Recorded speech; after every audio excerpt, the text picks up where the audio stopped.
ఏ permission కూడా ఏ record లేదు. సామాన్యులకు మాత్రం 100 చిక్కు ప్రశ్నలు. ఉన్నోడు వస్తే మాత్రం మాన్యువల్గా అప్లికేషన్. భూమి ప్రభుత్వందా తెలియదు, భూమి ప్రైవేట్దా తెలియదు, భూమి చెరువులు ఉందా తెలియదు, భూమి నాలాలు ఉందా తెలియదు, భూమి యజమాని ఇంకోరా తెలియదు. అందుకే నేను చెప్పిన అధికారులకు నథింగ్ డూయింగ్, ఆఫ్లైన్ పర్మిషన్స్ ఇయ్యను. మా బిల్డర్ చాలామంది నా మీద అలిగినరు.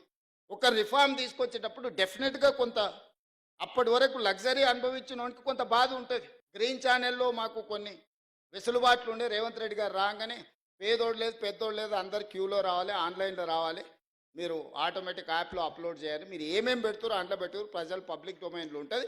ఈ భూమి ఎవరిదో తేలుతుంది, అది చెరువులు ఉందా లేదా తేలుతుంది, అది నాలాలు ఉందా లేదా తేలుతుంది. అందుకే కుర్చీలో కూర్చున్న వాళ్ళు ఒత్తిడి తెచ్చినా పారదర్శకంగా ఉండాలని ఇవాళ బిల్డ్ నవ్ అనే ఒక యాప్ తీసుకొచ్చి పబ్లిక్ డొమైన్లో పెట్టి ఎంత పెద్దోడైనా ఇందులోనే అప్లికేషన్ పెట్టుకోవాలి. దీన్ని స్క్రూటినీ చేయడానికి ప్రజలకు అవకాశం ఇచ్చినాం, ప్రభుత్వ అధికారులకు అవకాశం ఇచ్చినాం.